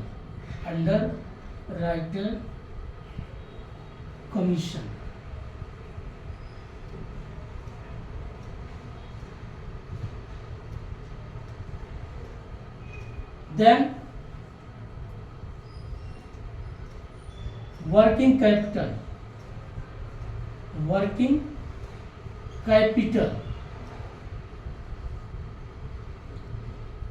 ये बेसिक चीज आपको source of finance, capital budgeting, capital structure, working capital, ये बेसिक चीज आपकी। देन और एक लीजिंग फाइनेंसिंग। लीजिंग मतलब जैसे लीज पे, पट्टे पे लेना, उधारी पे लेना या बारोइंग करके लीजिंग, या लीज बोलते हैं, लीजिंग या लीज फाइनेंसिंग। ये बेसिक चीज आपका होता है सोर्स ऑफ फाइनेंस। ये तो बेसिक आपका दिया है, मैं 2-3 चीज थोड़ा एडवांस चीज इसमें जोड़ा है। ये आपका है पूरा सिलेबस में, ठीक। इधर को बात कर देते हैं, तब एक एक करके इसको समझाते हैं। इधर हमें क्या पढ़ना है, 2 पॉइंट को ध्यान से देखना है। एक होता मॉनेटरी फंड क्या है, मॉनेटरी फंड क्या है, और इसमें होता आपका स्टॉक मार्केट क्या है, स्टॉक मार्केट क्या है। अब इंटरनेशनल स्टॉक मार्केट या कंपनी, ये 2 चीज ध्यान। इनमें हम पढ़ते हैं SDR, जो कौन निर्धारित करता है, IMF, और स्टॉक मार्केट कौन करता है, इंटरनेशनल। इसमें पढ़ते हैं ADR क्या है, GDR क्या है, IDR क्या है। बस इतना पॉइंट है आपका पूरा सिलेबस में जो दिया है, एक एक करके समझते हैं। पहले शुरुआत समझते हैं सोर्स ऑफ फाइनेंस। ये सोर्स ऑफ फाइनेंस क्या है, या सोर्सेस ऑफ फाइनेंस, सोर्स, चलो सोर्स हो जाएगा। सोर्स ऑफ फाइनेंस, पहली चीज आपको क्या चाहिए, फर्स्ट टाइम जब आप कोई बिजनेस शुरुआत करते हैं, या आप घर से आप जब पढ़ाई करने के निकलते हैं, कोई भी चीज करने के लिए, तो किसके लिए, पैसे के लिए आप जाते हैं। तो पहली प्रायोरिटी क्या आपकी होती है, पैसा।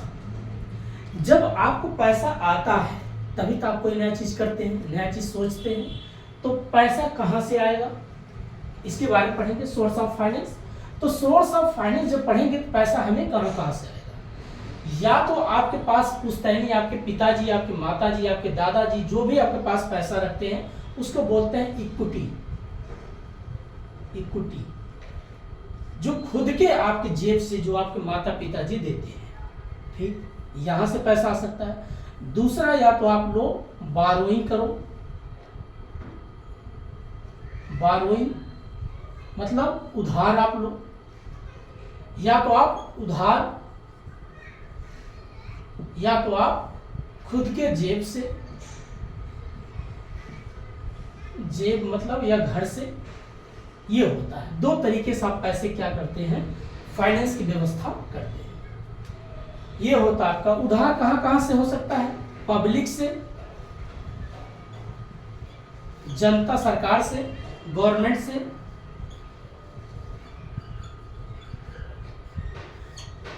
या बैंक से, या अपने कोई दोस्त से, फ्रेंड से, दोस्त से, यहां से आप पैसा कलेक्ट करते हैं, ठीक। इक्विटी अपने जो घर से पैसा लगाते हैं, यहां से आप क्या करते हैं, सोर्स ऑफ फाइनेंस की व्यवस्था कर लेते हैं। अब पास पैसा आ गया, इस पैसे को आप फिर क्या करते हैं, कैपिटल स्ट्रक्चर करते हैं। कहीं ना कहीं फिर अब दूसरा पॉइंट आता है, पैसे को इन्वेस्टमेंट करते हैं, अपनी पूंजी का निर्माण करते हैं। आप चाहे कोई संस्था या कोचिंग खोलो, या आप बड़ा कॉलेज खोलो, या यूनिवर्सिटी बनाओ, या रोड बनाओ, जो भी आपको करना है, एनीवे कोई बात नहीं, कोई भी काम आपको करना है, तो आप क्या करते हैं, कैपिटल स्ट्रक्चर करते हैं, अपने पैसे को इन्वेस्टमेंट कर। लेकिन वो स्ट्रक्चर एक शब्द जुड़ा है, अब ये क्या कहता है, किस रूप में हमें कैपिटल को स्ट्रक्चर करना चाहिए, पैसे की व्यवस्था कैसे अगर आती है, तो पैसा किस रूप में हमें इन्वेस्टमेंट करना चाहिए, और उस पैसे को कितना ध्यान में रखना है। अब इनकी पॉइंट आता है कैपिटल स्ट्रक्चर। ये क्या कहता है, इनमें 2 पॉइंट को याद रखना। एक होता है NI अप्रोच, एक होता है NOI अप्रोच। अब ये अप्रोच सोच, नजरिया, विचार, आइडियोलॉजी, जिस तरीके का आप सोचते हैं। आइडियोलॉजी किसी की विचार, जैसे आप पढ़े होंगे गांधीवादी विचारधारा, समाजवादी विचारधारा, उदारवादी विचारधारा, ये मिश्रितवादी विचारधारा, पूंजीवादी विचारधारा, इस तरीके की सारी चीजें इसको बोलते हैं अप्रोच, नजरिया, सोच। अब ये क्या कहता है, अगर आपके पास पैसा आ गया है तो कहते देखिए, अगर आपके जेब से पैसा लगाते हो, अगर आपको लॉन्ग टर्म या शॉर्ट टर्म बिजनेस करना है तो कहते हैं NI अप्रोच तब लगाओ अगर आपको शॉर्ट टर्म बिजनेस करना है। अभी देखिए, हमेशा एक दूसरे, सभी मैंने इकोनॉमिक्स में ही पॉइंट बताया, यही पॉइंट लिखा है। ये कैपिटल को बांट रहा है, कैसे, ये क्या कह रहा है, शॉर्ट टर्म। अब ये शॉर्ट टर्म क्या कहना चाहता है, कहते देखिए भाई साहब, आप ऐसे एक डायग्राम बनाते होंगे, एक आपका होता है इक्विटी और एक लाइन बनता है आपका डेब्ट, ऐसे डेब्ट लाइन बनता है, इसको डी से हम डेब्ट बोलते हैं या ऋण बोलते हैं। ये कहते हैं NI अप्रोच अगर आपको लगाना है, अगर आपको शॉर्ट टर्म कोई बिजनेस करना है तो NI अप्रोच लगाओ। बोलिए क्यों? देखिए, बात ये है शॉर्ट टर्म में क्या होता है, आपको 2 साल 3 साल के अंदर हो सकता है बिजनेस ना चल सके। अगर आप अपने घर की पूंजी लगा के रखते हो तो डेब्ट बहुत कम लेना, उधार कम लेना। उधार ज्यादा लोगे तो आप बाद में उसको भुगतान कैसे करोगे? तो ये बात कहता है NI अप्रोच, जब कैपिटल आप इन्वेस्टमेंट करो या बिजनेस करो, ठीक है। बोले तो हो गया NI अप्रोच। दूसरा क्या बोलता है, NOI अप्रोच। NOI अप्रोच क्या कहता है, डायग्राम ऐसे बनाओ, यहाँ पर एक खींचो इक्विटी लाइन जो भी है, ये कहता है देखिए आप अपने डेब्ट को बढ़ाओ, डजंट मैटर, कोई बात नहीं, डेब्ट को खूब बढ़ाओ, हमें कोई दिक्कत नहीं। बोला क्यों? कहा जब आपको लॉन्ग टर्म बिजनेस करना हो, लॉन्ग टर्म अगर आपको बिजनेस करना है तो अपने डेब्ट को बढ़ाओ। 10 साल 20 साल तक का अगर आपको बिजनेस करना है तो उधार खूब लो, कितना, 80% मार्केट से उठा लो पैसा, उधार ले लो, पब्लिक से लो, गवर्नमेंट से लो, सरकार से लो, ले लो उधार। लेकिन अपने जेब से पैसा बहुत कम लगाओ, कितना लगाओ, 20% लगाओ। और यहां ये कहता था कि डेब्ट अगर लेना ही है तो ठीक है लो, लेकिन 10% लेना, लेकिन इक्विटी अपने जेब से ज्यादा लगाओ, 80% लगाओ। ये दोनों का अलग अलग मैसेज वही दिया, जैसे मैंने भी long term short term business की बात किया, वही अप्रोच यहाँ होती है। तो ये पॉइंट कहता है NI अप्रोच, NOI अप्रोच। तो लॉन्ग टर्म का अगर करना है तो डेब्ट खूब लो, शॉर्ट टर्म करना है तो डेब्ट कम करो। लॉन्ग टर्म क्या होता है, बात इसीलिए कहा जाता है, एक तो आप 20 साल तक का किसी से लोन लोगे तो उसको लगेगा जो भी, ऐसी सिंपल सी बात है, मान लो आप ब्याज पे पैसा चलाते हो, कोई व्यक्ति बोले भैया मुझे 10,000 रुपया दे दो, 10,000 रुपया बारहवीं का उधार दे दो, आपने दे दिया। बोला भैया ब्याज कब दोगे, इसका ब्याज कितना दोगे? भैया बस 1 हफ्ते तक का। आप एक हफ्ते तक का ब्याज जोड़ लो, कितना आपको पड़ेगा? आपको लगे यार कुछ मिले नहीं, 40-50 रुपया ब्याज मिला 10,000 रुपये, कुछ फायदा है, आप उसको दोबारा दोगे? नहीं दोगे। अब कोई व्यक्ति बोले भैया आप मुझे 50 लाख चाहिए और 20 साल तक का चाहिए, तो आप उसको ब्याज पे पैसा दोगे कि नहीं दोगे? दे दोगे। क्यों? क्योंकि आपको अर्निंग होने वाला है। तो आप जब यहाँ लॉन्ग टर्म डेब्ट लोगे 50 लाख, तो 50 लाख जब कहीं इन्वेस्टमेंट करोगे, ब्रॉड लेवल पर कोई चीज़ करोगे शुरुआत में, और 20% खाली अपने पास से लगाओगे, बाकी सब मार्केट से पैसा लगा के काम करो, और जैसे आपका बिजनेस मार्केट पकड़ लेगा तो जो प्रॉफिट होगा उसी प्रॉफिट से अपना ब्याज, प्रिंसिपल वैल्यू सब चुकता करके अपना व्यवसाय को मेंटेन कर लोगे कि नहीं कर लोगे? कर ही लोगे। लेकिन ये शॉर्ट टर्म में अगर आप पता चला 50 लाख ले लिया और बिजनेस आप चला नहीं पाए, तो आपको 50 लाख आपके सर पे जैसे लगे कितना बड़ा बोझ है, कितना बड़ा पत्थर है। आजकल यही तो होता है। अब एक बात इसी करते हैं, जो लोग प्राइवेट जॉब करते हैं और सरकारी जॉब करने वाले में फ़र्क क्या है? प्राइवेट जॉब वालों का सबसे बड़ी चीज़ है मेंटेनेंस, गवर्नमेंट वालों को कोई मेंटेनेंस नहीं है। तो धोती कपड़ा या सुबह हुआ बरस किए नहीं किए, वहीं से चले गए, हाजिरी रजिस्टर में लगाए और चले आए, अपना टाइम पास कर लिए, चलता है भाई, क्योंकि उनकी लाइफ, उनकी जॉब सिक्योर है। लेकिन प्राइवेट वालों का जॉब सिक्योर नहीं है। कब उनको वहाँ से हटा दें, कब हो सकती कंपनी लॉस में गई। जैसे कोरोना काल में काफ़ी लोगों का घर वापसी करा दिया, भैया आप अपने घर जाओ, हम नहीं रख सकते आपको। सब बेचारे घर चले गए, और सब घर जब चले गए तो बेचारा जो काम करने वाले थे, क्या उसकी जॉब सिक्योर थी? नहीं थी।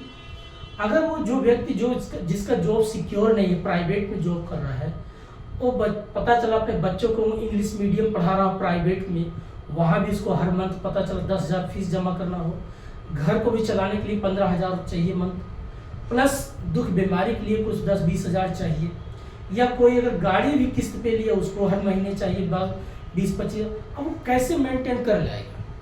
अब उसके सर पे क्या हो गया? बोझ हो गया। यही कंडीशन बताना चाहता है कि अगर आपको इस रूप में कोई काम को समझते हो तो अपने जेब को पहले मजबूत रखो। आजकल जैसे शादियां हैं, लोग शादियां कर लेते हैं, शादियां अगर जिनका गवर्नमेंट जॉब है कर लो, कोई दिक्कत नहीं, प्राइवेट जॉब वाला करो, बट भैया बहुत बड़ा रिस्क है।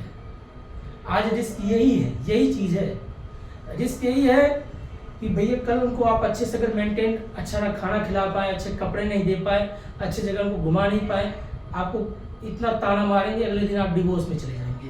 तो ये कहानियाँ आजकल बनती है। इसीलिए बिजनेस पॉइंट व्यू से मैंने एक ही पॉइंट नहीं, कई पॉइंट को जोड़ दिया, बिजनेस को जोड़ा, समाज को भी जोड़ा।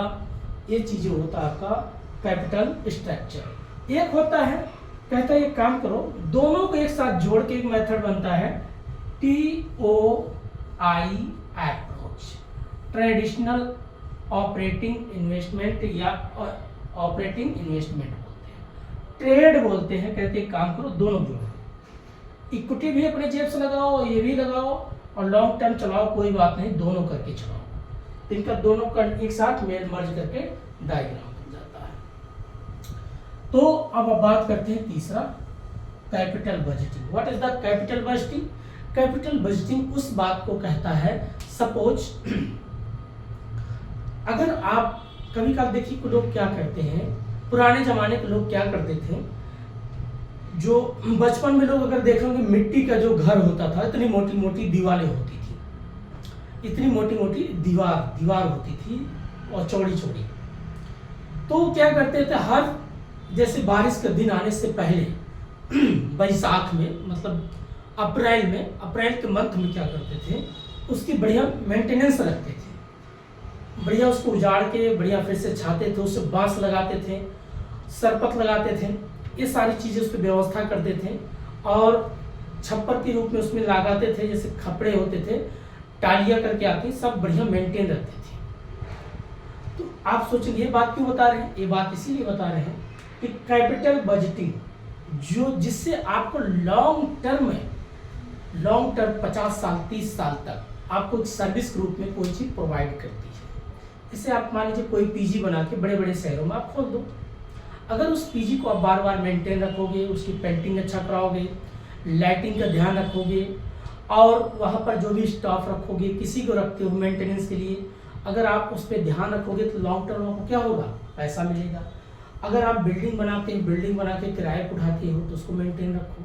आप कोई बहुत बड़ी मशीन रखते हो, जैसे धान कूटने वाली, आटा पीसने वाली मशीन, ऐसे चक्की आटा अगर आप खोलते हो, तेल निकालने वाली मशीन, तो ऐसे बड़ी बड़ी अगर आप कोई इंफ्रास्ट्रक्चर का काम करते हो मशीनरी चीज़ों पे, तो वहाँ कहता है कि अपने कैपिटल बजटिंग को क्या करो, लॉन्ग टर्म देखभाल करो। अगर लॉन्ग टर्म पैसा चाहिए तो ये बात, कैपिटल मीन्स पूंजी, बजटिंग माने बजट, कितना बजट इस पे हम खर्च करें। अब पता चला कोई मशीन बहुत जर्जर है, कोई बिल्डिंग बहुत टूट के गिरने वाली है, तो उसको आप मेंटेनेंस क्यों करोगे? उसको तोड़ो, हटाओ, नई बिल्डिंग खड़ा करो। ये चीज़ होना चाहिए। जैसे कभी काल देखते होंगे कोई कोचिंग संस्था अच्छी नहीं चल पा रही है, अब उसे कैसे नहीं चल पाई? भाई कोचिंग किस पे चलती है, संस्थाएं किस पे चलती है? टीचर के ऊपर होती है। अगर टीचर अच्छे हैं तो आपकी कोचिंग अच्छी चलेगी। जैसे एक समय था बायजूस का, बायजूस बहुत बढ़िया चला, लेकिन बीच में अब पता नहीं क्या उनके साथ क्या किए, तो वो वही जाने। अब वो देखिए धीरे धीरे कोलैप्स हो गई, फिर नई आ गई संस्थाएं। तो किस पे चलती है? टीचर पे। अगर वो टीचर है अच्छे तो आपकी कोचिंग चलेगा, और टीचर अगर निकल गए तो कोचिंग टूट जाएगा। तो आपको वही बजट कौन, आप किस पे पैसा खर्च करना है, टीचर के ऊपर करो, टीचर पे ध्यान दो। टीचर अगर आपके संस्था को छोड़ के जाएंगे तो आपकी कोचिंग डूब जाएगी, क्योंकि टीचर के ऊपर बच्चे आते हैं पढ़ने। आपके ब्रांड पे कोई पढ़ने नहीं आता, ब्रांड पे सिर्फ कपड़े लोग खरीदते, ब्रांड पे खाना खा सकते हैं, ब्रांड की मोबाइल यूज कर सकते हैं, लेकिन टीचिंग हो गया या हॉस्पिटल हो गया वो ब्रांड पे नहीं चलता। जैसे मैक्स हॉस्पिटल है, अगर उसमें अच्छे डॉक्टर होंगे तभी वो सर्विस अच्छा पाते, और डॉक्टर चले गए तो कितना बढ़िया नाम लिख लो नहीं चलेगा। ये पॉइंट बात कहता है कैपिटल बजटिंग। कैपिटल बजटिंग वही कहता है कि भैया आपको अगर आपको बिल्डिंग अच्छी एक प्रकार से आपको पैसा दे रही है, रेंट अच्छा आ रहा तो उसका अच्छा मेंटेन रखो। आपकी कोई बढ़िया गाड़ी है, 4 व्हीलर है, अच्छी माइलेज अच्छी एवरेज देती है तो मेंटेन रखो। अब पता चला वो चलती है 50 किलोमीटर, तेल खाती है 60 का, अब पता चला बहुत ज़्यादा तेल कंज्यूम करती है तो उसको क्या मेंटेन, हटाओ, बेचो, नई गाड़ी लाओ। ये चीज़ें बोला गया है कैपिटल बजटिंग, किस पे हमें बजट कितना बनाना चाहिए, चाहे बिल्डिंग हो, प्लांट हो, मशीन हो या आपका खुद की लाइफ हो। अगर आप अच्छे से पढ़ाई करते हो, आपके घर परिवार वाले कभी कल लगता है कि यार ठीक है मेरा माहौल ठीक है, मैं अच्छी पढ़ाई कर सकता हूँ, तो आप अच्छी अच्छी किताबें लाओ, अच्छी अच्छी कोचिंग से जुड़ो, अच्छी अच्छी वीडियो देखो, ये होता है आपका कैपिटल बजटिंग। अब बात करते हैं डिविडेंड। डिविडेंड क्या होता है, लाभ के ऊपर। जैसे आप लाभ कमाते हो, कोई आपने बिजनेस किया, आपने प्रॉफिट कमाया 50 लाख, फिर उसके बाद 80 लाख, फिर उसके बाद 70 लाख, पहले 50 अब बढ़ते, तो आपके लाभों पे लाभ जब हो जाती है उसको बोलते हैं डिविडेंड। और वही डिविडेंड आप क्या करते हैं, डिविडेंड को भी सॉल्व किया जाता है। कौन भाई, एक मिनट,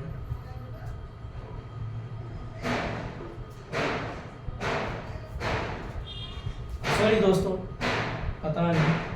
तो डिविडेंड मीन्स क्या करता है, ये जो डिविडेंड होता है आपके लाभ के ऊपर जो लाभ होता है उसको क्या करते हैं, फिर हम सॉल्व करते हैं, हल करते हैं। अब कभी कभार आप देखते हो कि आपकी कंपनी अच्छी चलती है तो लाभ को आप डिस्ट्रीब्यूट करते हैं, आप अपने वर्करों में बांटते हैं, प्रेफरेंस शेयर कितना देना है, रिडीमेबल कितना देना है, नॉन रिडीमेबल कितना है, रिसीवल कितना, नॉन रिसीवल क्या इतना है। तो ये बेसिक चीज डिविडेंड। लेकिन कभी कभार हम डिविडेंड को और इन्वेस्टमेंट करते हैं, कारपोरेट सेक्टर में और ज़्यादा अपने बिजनेस को बढ़ाते हैं। ये बात होता है जो लाभ के ऊपर। अंडर राइटर कमीशन क्या होता है, अंडर राइटर कमीशन मीन्स क्या होता है दोस्तों, जैसे मान लीजिए मैं डिवेंचर लिया बैंक से जाके, और बैंक में कोई एक दलाल बैठा है, बड़ा अजीब वर्ड लगता है दलाल, जिसको ब्रोकर बोलते हैं। ब्रोकर थोड़ा अंग्रेजी वर्ड है इसलिए उनको बड़ा अच्छा लगता है, बट अगर दलाल बोलते तो बड़ा घटिया वर्ड लगता है। दलाल हर एक फील्ड में बहुत देख रहे हैं। जैसे मान लीजिए मैंने डस्टर खरीद लिया, अब किसी ने उस डस्टर को बेच रहा है, अब ऊपर से उसको कोई कंपनी वाला बोला देखो भाई साहब, अगर आप एक दिन में 100 डस्टर बेचते हो, अगर एक डस्टर की कीमत 10 रुपया है, तो अगर आप इसको जितना बढ़ा के बेच लोगे वो तो आपके पैसा रहेगा ही, प्लस में आपको और भी 50 रुपया एक्स्ट्रा दूंगा। उसको लगेगा ये क्या है, तो कहने मतलब किसी वस्तु को बेचने में जो किसी का पैसा लगता है वो तो अलग है, लेकिन उसको बेचने के बाद जो आपको कमीशन के रूप में अर्जित पैसा मिलता है उसे बोलते हैं अंडर राइटर कमीशन। ऐसे बोला इस पेन है भैया, मैंने बोला है, किसी ने बोला इस पेन को अगर आप जितना बेच दोगे बाकी ज़्यादा बिकेगा तो आपको कमीशन, बस वही बात है, इसी बोलते हैं अंडर राइटर कमीशन। तो अंडर राइटर कमीशन हर फील्ड में होता है, बिजनेस फील्ड में आप देखते हैं जो मार्केटिंग का फील्ड करते हैं जो बच्चे, कभी काल मुझे बाहर बैठता हूँ या कहीं भी मिल गया, पार्क में मिल गए या कहीं भी रोड पे मिल गए, बसों मिल गए, रेलवे स्टेशन पे मिल जाते हैं, मॉल मिल जाते हैं, तो लोग देखते हो टाई लगा के आई कार्ड वगैरह टांग के आते हैं, तो पूछेंगे सर आप क्रेडिट कार्ड बनवाओगे, तुम पूछो नहीं सर नहीं, क्योंकि उनको टारगेट दिया गया। वो टारगेट क्या है, जितना वो क्रेडिट कार्ड बेच देंगे या क्रेडिट कार्ड बनवा देंगे उनको कमीशन मिलेगा, बस यही होता है under writer commission.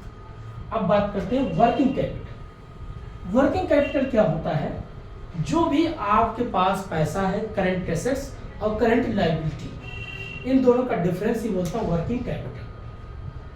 Current assets minus current liability उसी को बोलते हैं वर्किंग कैपिटल। वर्किंग कैपिटल क्या कहता है, अगर आप कोई व्यापार करते हो, आपका पैसा कितना मार्केट में इन्वेस्टमेंट है, एक सर्कुलर रूप में कितना वो काम कर रहा है। मार्केट में क्या आपका पैसा लिक्विड के रूप में चल रहा है। जैसे आप देखते होंगे बहुत से बड़े बड़े जो सेठ होते हैं वो क्या करते हैं, अपने जेब से भैया 30 लाख आप लोग बिजनेस करो, 50 लाख आप लोग बिजनेस करो, ये आपका क्या है, लिक्विड है। लेकिन लायबिलिटी क्या है, उनकी दायित्व बनती है, आपके पैसे पे काम करेंगे, उनकी दायित्व बनती है आपके पैसे पर। लेकिन आपने क्या दिया, करंट एसेट्स। तो जो current assets minus current liability, जो पैसा आपको मार्केट में प्रकार से वर्क कर रही है उसी बोलते हैं वर्किंग कैपिटल, आपका पूंजी, आपका पैसा। अगला पॉइंट बात करते हैं लीजिंग या लीज बोलते हैं। लीज मतलब किराए पे लेना, उधार पे लेना, फाइनेंसिंग, बारोइंग पे लेना पैसा, इसी बोलते हैं फाइनेंसिंग। वही शुरुआत में जैसे हमने बात किया, अगर आप उधार कहीं फाइनेंस करते हो पैसा, उधार पे गाड़ी लेना, उधार पे बिजनेस करना, उधार पे बहुत कुछ चीज़ें आप लोग करते हैं, फाइनेंस करा देते हैं, इतना ये फाइनेंस करा देते हैं, ये भी फाइनेंस करा देते हैं। लोग कहते हैं ना, सुनते हो, गाड़ी भी फाइनेंस किस पे चल रही है, घर जो फाइनेंस पे चल रही है, इसी को बोलते हैं। अब उसको लेकर के आप पता चला किसी किराए पे उठा दिए, आजकल लोग ये भी करते हैं, गाड़ियाँ उधार पे खरीद के फिर उसको किराए पे बांट देते हैं। जो आजकल बैटरी वाली गाड़ियाँ चलती है तो लोग खरीद के, जैसे 5-6 गाड़ी खरीद लिया तो पता चला एक इधर रिंकू को दे दिया, इधर सोनू को दे दिया, इधर चिंटू को दे दिया, इधर पिंटू को दे दिया। सब लोग बढ़िया अपने अपने लोग, एक व्यक्ति देखो उधार पे खरीदा, लोगों को किराए बांट दिया, भैया एक काम करो शाम तक मुझे 1000 रुपया चाहिए, बाकी जो पैसा आप कमाओ अपने जेब में डालो, बाकी मुझे चाहिए। अब वो जो पैसा इकट्ठा उसके पास आता है, उस पैसे से अपना क्या करता है, फाइनेंस जो किया उस पैसे को चुकता करता है, बाद में उसके पास खुद की गाड़ी हो जाती है। तो ये भी है बिजनेस। हमेशा एक चीज़ और बताते हैं दोस्तों, रिस्क लेना बहुत जरूरी है। शुरुआत में ही चैप्टर होता है, जब कोई आप प्रोडक्शन करते हैं तो उसका पहली प्रायोरिटी होती है जिसको बोलते हैं कैपिटल, लेबर, एंटरप्रेन्योर, ऑर्गेनाइजेशन और लैंड मतलब जमीन। लेकिन कैपिटल जब आप लगाते हैं तो रिस्क लेते हो। आप पढ़ाई करते हो, रिस्क ले रहे हो, लेकिन पढ़ाई रिस्क नहीं है। अगर पढ़ाई को सही डायरेक्शन में आप काम करते हो तो रिस्क नहीं है।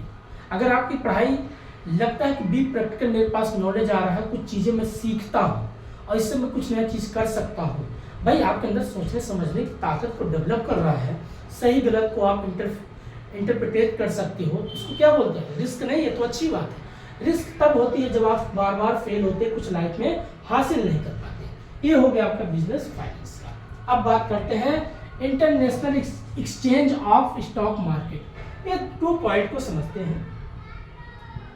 अब पहला होता मॉनेटरी फंड। अब मॉनेटरी फंड में क्या होता है, SDR, सॉरी भाई, यहां पर इंटरनेशनल मॉनेटरी फंड कौन निर्धारित करता है, पैसे को कैसे मेंटेन रखना है, वो IMF करती है। इंटरनेशनल मॉनेटरी फंड ये क्या कहती है, पैसे को एक्सचेंज करती है। भाई आप डॉलर लाओ, रुपया ले जाओ, दिनार लाओ, रुपया ले जाओ, यान लाओ, पाउंड ले जाओ, पाउंड लाओ, यूरो ले जाओ, जो भी है, यूरो वगैरह, डॉलर ले जाओ, पैसे। ये क्या करता है, पैसे को एक्सचेंज करता है। एक बना हुआ SDR में 5 कंट्री को शामिल किया गया है। स्पेशल ड्राइंग राइट उनको देता है। ये उन्हीं को राइट मिलता है जिनके पास 5 बेसिक चीज़ें रूल फॉलो करते हैं। पहली चीज़, उस देश की GDP अच्छी हो। दूसरा, उसका बॉर्डर सीमा कम से कम वेपन सेक्टर अच्छी हो। तीसरा, उस देश की एजुकेशन बेटर हो। चौथा, उसका इंपोर्ट एक्सपोर्ट अच्छा हो। पांचवा, उस देश की करेंसी मजबूत हो। तभी लोग क्या करते हैं, उसको SDR की उसको राइट देता है। कौन, IMF देता है कि आप भी आपके करेंसी को इसमें एक प्रकार से राइट मिल जाएगा, आपकी करेंसी की वैल्यू को। ठीक है, ये काम यही होता है और कुछ नहीं है। पैसों का एक्सचेंज करता है आपस में। दूसरा, स्टॉक मार्केट हम इंटरनेशनल में क्या पढ़ते हैं। अब इसमें आप मान लीजिए कोई कंपनी है, कोई व्यवसाय है, आप एक दूसरे का शेयर खरीदते हैं, एक दूसरे का शेयर बेचते भी हैं इंटरनेशनल स्टॉक मार्केट में। इसमें हम 3 पॉइंट पढ़ते हैं, ADR, GDR, IDR। ADR बोलते हैं जैसे अमेरिकन डिपोजिटरी रिसीप्ट, GDR बोलते हैं ग्लोबल डिपोजिटरी रिसीप्ट, IDR बोलते हैं इंडियन डिपोजिटरी रिसीप्ट। मतलब जिससे पहला जुड़ गया, अब किसी देश से जुड़ गया, G है तो मतलब ग्लोबल हो गया, I हो गया तो इंडिया हो गया। अब मान लीजिए C होता तो चाइना डिपोजिटरी रिसीप्ट, ये क्या कहता है देखिए भाई। हम अगर मान लीजिए अमेरिका की शेयर खरीदे तो कौन खरीदा? इंडिया ने, तो हो जाएगा इंडियन डिपोजिटरी रिसीट। अब पता है 3-4 कंट्री मिलकर के एक दूसरे से आपस में कोई खरीदते हैं तो उसको बोलेंगे जीडीआर, ग्लोबल डिपोजिटरी रिसीट। अब अमेरिका अगर खरीदता है भारत से तो क्या हो जाएगा? American depository receipt. तो दोस्तों बस इतना ही था और आज इतना ही है। फिर कल दूसरा लेक्चर लेके आएंगे, आपको बताएंगे बिजनेस स्टैटिक्स, और फिर उसके बाद आपका है बिजनेस मार्केटिंग के, फिर उसके बाद business finance business management and human resource management. ऐसे कर करके एक एक वीडियो आएगा। फिर बीच में आपको उसके बाद मैथ और डीआई का प्रैक्टिस करेंगे। तो आज इतना ही है, तब तक के लिए नमस्कार, जय हिंद। अपना और अपनों का ख्याल रखिए। धन्यवाद।